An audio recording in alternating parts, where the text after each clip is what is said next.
Elite Group vari Ixora 2.5, 3 and 3.5 BHK ultra luxurious apartments JNTU Hyderabad. మరిన్ని వివరాలకి ఈ కింద నంబర్ని సంప్రదించండి. అనంతపురం జిల్లా వ్యాప్తంగా నిన్న రాత్రి కురిసినటువంటి భారీ వర్షానికి చాలా చోట్ల జలమయమైనటువంటి పరిస్థితి. ముఖ్యంగా కందుకూరు ప్రాంతంలో ఇక్కడ పెద్ద ఎత్తున తెల్లవారుజామునే దాదాపు 200 ఇళ్లకు పైగా ఇళ్లకి నీరు వచ్చినటువంటి నేపథ్యంలో మొత్తం స్థానికులు కూడా తీవ్ర ఇబ్బందులు పడుతున్నటువంటి నేపథ్యంలో విషయం తెలిసిన వెంటనే ఫైర్ సిబ్బంది కూడా హుటాహుటిన తెల్లవారుజామునే వచ్చి ఇక్కడ సంఘటనా స్థలంలో ముసలి వాళ్ళని పెద్దవాళ్ళని ఏదైతే చిన్నపిల్లలని అందరినీ కూడా బయటికి తీసుకొచ్చినటువంటి నేపథ్యం. ఇటువంటి పరిస్థితుల్లోనే డిస్ట్రిక్ట్ ఫైర్ ఆఫీసర్ మనతో ఉన్నారు. ఏం చెప్తారు ఆయన మాట్లాడినప్పుడు? సార్ ఏంటి సార్ ఈ ప్రధానంగా ఇంత పెద్ద ఎత్తున వాటర్ రావడానికి ప్రధాన కారణం? మాకు ఈరోజు తెల్లవారుజామున 5:30 గంటల ప్రాంతంలో మాకు సిపిఐ కాలనీ నియర్ ఈనాడు ఆఫీస్ దగ్గర నీళ్ళన్నీ మా ఇళ్లలోకి వచ్చాయి, మమ్మల్ని రెస్క్యూ చేయండి అని చెప్పి కాల్ రావడం జరిగింది. ఇమ్మీడియట్గా మాకు అనంతపురం ఫైర్ యూనిట్ ఇక్కడ ఇమ్మీడియట్గా రెస్పాండ్ అయ్యి ఇక్కడ చూసిన తర్వాత నీళ్లు దాదాపు 4 అడుగుల మేరకు పై వరకు నీళ్లు ఉండేవి. ఈ రోడ్డు మీద కూడా నీళ్లు ఇట్లా ప్రవహిస్తూ ఉన్నాయి. సో ఆ సిచ్యుయేషన్లో మా వాళ్ళు తాళ్ళు, ఈ ఫ్లోటింగ్ ఆబ్జెక్ట్స్ తీసుకెళ్లి ఇళ్లలోకి వెళ్ళి అక్కడ ఎవరైతే ముసలి వాళ్ళు రాలేనటువంటి ఎవరైతే ఉన్నారో ముసలి వాళ్ళని, తర్వాత అదేవిధంగా చిన్నపిల్లల్ని కూడా వాళ్ళని బయటికి తీసుకురావడం జరిగింది. అదేవిధంగా యువకులందరినీ అలర్ట్ చేసి వాళ్ళందరినీ కూడా సేఫ్ ప్లేస్కి వచ్చేయండి అని చెప్పడం వల్ల అందరూ కూడా సేఫ్ ప్లేస్కి రావడం జరిగింది. రాత్రి తెల్లవారుజామున వరకు కురిసిన వర్షాలు ఏవైతే గంగినేకుంట అదేవిధంగా జంగాలపల్లి ప్రాంతంలో కురిసినటువంటి వాటరు ఈ ఫీల్డ్స్ మీద పడి ఈ విధంగా అన్నీ కూడా ఈ కాలనీలోకి రావడం జరిగింది. ఈ కాలనీ పొడవునా ఇక్కడ దాదాపుగా 5-6 కల్వర్ట్స్ ఉన్నాయి. ఈ కల్వర్ట్స్ అన్నీ కూడా బ్లాక్ అయిపోవడం వల్ల ఆ వాటర్ అంతా కూడా ఇక్కడ ఇనండేట్ అయిపోయి ఇక్కడ నీళ్లు పైకి రావడం జరిగింది. కలెక్టర్ గారికి చెప్పిన వెంబడే కలెక్టర్ గారు సంబంధిత అధికారులందరికీ అందరికీ ఇన్స్ట్రక్షన్స్ ఇచ్చి ఇక్కడ జేసీబీలు పంపించడం జరిగింది. అదేవిధంగా ఇక్కడికి వెళ్ళి ఇమ్మీడియట్ రిలీఫ్గా వాళ్ళకి ఫుడ్ ఏర్పాటు చేయడం జరిగింది.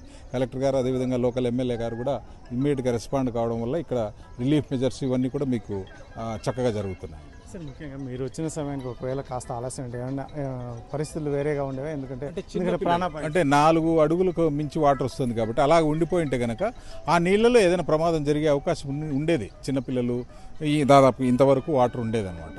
సో వాళ్ళకి ఏం కాకుండా ఇమ్మీడియట్గా అందరినీ కూడా బయటకు తీసుకురావడం జరిగింది. ముసలి వాళ్ళని ముఖ్యంగా వాళ్ళని బయటికి తీసుకురావడం జరిగింది. అదేవిధంగా కొన్ని జంతువులను కూడా బయటికి తీసుకురావడం జరిగింది. ఇక్కడ ఈ విధంగా మీరు ఇక్కడ చూసినట్లయితే దాదాపుగా గొర్రెలు ఉన్నాయి, దాదాపుగా 1000 గొర్రెలు కూడా. వాటిని కూడా ఆ సేఫ్ ప్లేస్కి ఎత్తు ప్రదేశంలోకి అక్కడ తోలుకొని అక్కడ ఉన్నారు వాళ్ళని కూడా ఇమ్మీడియట్గా అక్కడ నుంచి తీసేయమని చెప్పాము. ఎక్కడైనా మళ్ళీ వస్తే అవి కుట్టుకొని పోయే ప్రమాదం ఉంది కాబట్టి. అప్రాక్సిమేట్గా మీకు ఎంత మేరకు నష్టం? ఎందుకంటే చాలామంది అందరూ ఆటోలు కావచ్చు, 2 వీలర్స్ కావచ్చు, తిండి గింజలతో సహా మొత్తం నష్టపోయినటువంటి పరిస్థితి. ఆ నష్టం ఎన్యూమరేషన్ అనేది జరుగుతూ ఉంది. ఇప్పుడు మీరు చూసినట్లయితే ఇందాక రోడ్డు మీదకి ఒక ఫ్రిడ్జ్ కూడా కొట్టుకొచ్చింది. సో అదేవిధంగా ఇళ్లలో ఉన్నటువంటి వాళ్ళ బియ్యపు బస్తాలు, యుటెన్సిల్స్ అన్నీ కూడా తడిసిపోయి ఉన్నాయి. అవన్నీ కూడా కలెక్టర్ గారికి చెప్పడం జరిగింది. కలెక్టర్ గారు ఇమ్మీడియట్గా వాళ్ళకి కావాల్సిన రిలీఫ్ మెజర్స్ అన్నీ కూడా తీసుకుంటున్నారు. చూడవచ్చు ఇక్కడికి చేరుకున్న నీరుతో చాలా రాత్రి తెల్లవారుజామునే మాకు ఇన్ఫర్మేషన్ వచ్చినటువంటి నేపథ్యంలో తెల్లవారుజామునే మేము ఇక్కడికి వచ్చి మా రెస్క్యూ టీం కూడా మొత్తం చిన్న పిల్లల్ని ముఖ్యంగా ముసలి వాళ్ళని బయటికి తీసుకొచ్చినటువంటి నేపథ్యం. అందులోనూ ముఖ్యంగా కాస్త ఆలస్యం అయితే, ఎందుకంటే చిన్నపిల్లలు ఉండే పరిస్థితిగా ఊరి బయట కాబట్టి కొంచెం ఇబ్బందికరమైన పరిస్థితులు తలెత్తే అవకాశం ఇవ్వకుండా, ఏమాత్రం ఛాన్స్ ఇవ్వకుండా ఇక్కడ మేము మాకు మెజర్మెంట్స్ తీసుకొని ఇమ్మీడియట్గా మా టీం అనేది వర్క్ చేసిందని చెప్పేసి జిల్లా ఫైర్ ఆఫీసర్ చెప్తున్నటువంటి నేపథ్యంలో ఇప్పుడు చాలామందికి చూడవచ్చు ఇక్కడ టిఫిన్ సదుపాయం కూడా ఏర్పాటు చేశారు. ఇప్పటికే మధ్యాహ్నం కూడా వారికి భోజన సదుపాయం ఏర్పాటు చేస్తామని ఒకవైపు ఇక్కడ స్థానిక ఎమ్మెల్యే ఆధ్వర్యంలో ఇవన్నీ ఏర్పాటు చేశామని ఒకవైపు అధికారులు చెప్తున్నటువంటి నేపథ్యంలో మరి వారి ఇంట్లోకి అయితే మాత్రం ప్రతి ఒక్కరికి దాదాపు ఏది తిండి గింజలు ఏంటివి మాకు మిగలకుండా పోయాయి. కాబట్టి మేము ఏదో కూలికి వెళ్ళే పరిస్థితులు అని చెప్పేసి ఇక్కడ చాలామంది వాపోతున్నటువంటి నేపథ్యంలో మరి వీరిని ప్రభుత్వం వెంటనే ఆదుకోవాలని చెప్పేసి ఒకవైపు వారు రిక్వెస్ట్ చేస్తున్నటువంటి నేపథ్యంలో మరి ప్రభుత్వం ఇమ్మీడియట్గా ఈ వాటర్ని ఇక్కడ నుంచి పంపించే విధంగా చర్యలు చేపట్టేందుకు జేసీబీలతో కూడా పనిచేస్తున్నటువంటి నేపథ్యంలో మరి చూడాలి మరి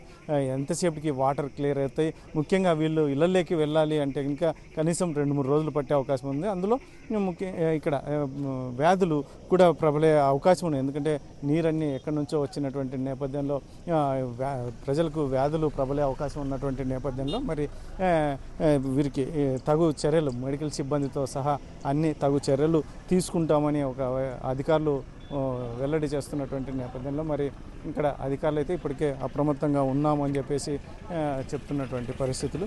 మరి ఇంకా 2-3 రోజులు వీరికి ఇక్కడ నుంచి వాటర్ పంప్ చేయడానికి పూర్తి క్లియర్ చేయడానికి ఇబ్బంది 2-3 రోజులు పట్టే అవకాశం ఉంది. అందులో ముఖ్యంగా తర్వాత బురద ఇటువంటివన్నీ ఉంటాయి, ఇళ్లలో సామాన్లు అన్నీ క్లీన్ చేసుకోవాలని ఇవన్నీ కూడా కొంచెం ప్రాసెస్ ఉంటుంది. కాబట్టి వారికి ఏదైతే ఉన్నాయో వ్యాధులు ప్రబలకుండా కూడా తగు చర్యలు కూడా చేపడతామని అధికారులు చెప్తున్నారు. కెమెరా పర్సన్ సుధాకర్, చెల్లకనేడ RTV. మరిన్ని వీడియోస్ కోసం ఛానల్ ని సబ్స్క్రైబ్ చేయండి. లేటెస్ట్ అప్డేట్స్ కోసం వాట్సాప్ ఛానల్ ని ఫాలో అవ్వండి. ఆ లింక్ డిస్క్రిప్షన్ లో ఉంది.